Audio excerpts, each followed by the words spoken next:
जय माँ दुर्गा। यूं तो माँ का वाहन जो है वो सिंह है, लेकिन हर साल नवरात्र के समय तिथि के अनुसार अलग अलग वाहनों पर सवार होकर धरती पर माँ दुर्गा आती हैं। देवी भागवत ग्रंथ में इस बात के बारे में विस्तार से बताया गया है, श्लोकों के द्वारा बताया गया है कि हर साल माँ दुर्गा सिंह के बजाय अलग अलग सवारियों पर सवार होकर आएंगी। इसके साथ ही हर एक सवारी का अर्थ भी बताया गया है कि वो शुभ होगा या अशुभ होगा। सबसे पहले आपको बताती हूँ देवी भागवत का वो श्लोक जिसमें इस बात के बारे में चर्चा की गई है। ये श्लोक आपको स्क्रीन पर दिख जाएगा। तो सबसे पहले अगर नवरात्रि की शुरुआत सप्ताह के पहले दिन यानी सोमवार से होती है तो माँ की सवारी ऐसे में हाथी होती है। अब अगले दिन पर चलते हैं। अगर नवरात्रि की शुरुआत मंगलवार से हो रही है तो माँ की सवारी घोड़ा होगा।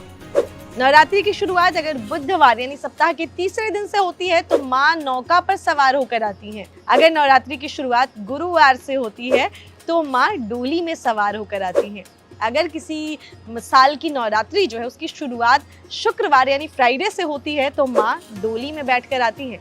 अगर शनिवार के दिन से नवरात्रि की शुरुआत होती है तो ऐसे में माँ दुर्गा घोड़े पर बैठकर आती हैं।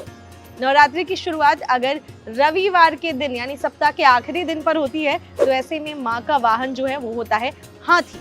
तो ये तो मैंने आपको बताया श्लोक में क्या लिखा हुआ है कि किस दिन क्या होगा माँ का वाहन। अब इसके अलावा एक और श्लोक है जिसमें कौन सी सवारी शुभ होगी और कौन सी अशुभ होगी इसके बारे में भी देवी भागवत ग्रंथ में बताया गया है। वो श्लोक आपको स्क्रीन पर दिख जाएगा। इस श्लोक में ये बताया गया है कि अगर माँ दुर्गा हाथी पर सवार होकर आती है तो अधिक वर्षा होती है, बारिश होती है और सुख संपदा आती है, यानी कि हाथी की सवारी माँ दुर्गा के लिए अच्छी होती है। तो किसी साल अगर माँ हाथी पर सवार होकर आए तो शुभ माना जाता है। इसके अलावा अगर माँ दुर्गा का वाहन किसी साल जो है वो घोड़ा है, घोड़े पर सवार होकर माँ आती है तो ऐसे में आसपास के लोगों के बीच में जैसे कि पड़ोसी देशों के साथ या आपस में भी युद्ध, लड़ाइयाँ, कलेश बढ़ जाता है तो युद्ध की आशंका बढ़ जाती है, तो ये उतना शुभ नहीं माना जाता है। अब अगर तीसरी चीज देखें, अगर माँ दुर्गा जो है नौका यानी कि नाव पर सवार होकर आती है किसी साल तो सभी मनोकामनाओं की पूर्ति करती हैं। तो माँ की नौका की सवारी भी बहुत शुभ मानी जाती है।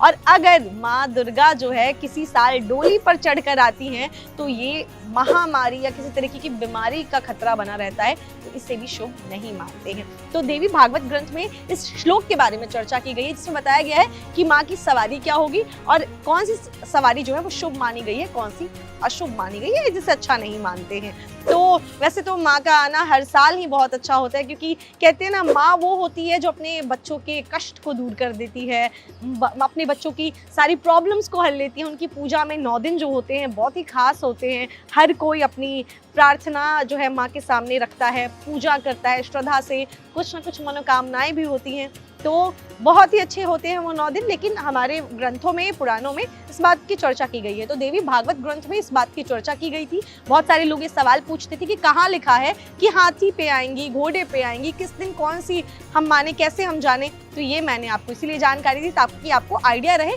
कोई पूछे अगली बार कि आपको कैसे पता चला कि माँ की सवारी इस बार हाथी, तो बोलिएगा कि मैंने देवी भागवत ग्रंथ का श्लोक पढ़ा है। मिलती हूँ आपसे अगले वीडियो में, तब तक खुश रहें, ख्याल रखें। जय माँ दुर्गा।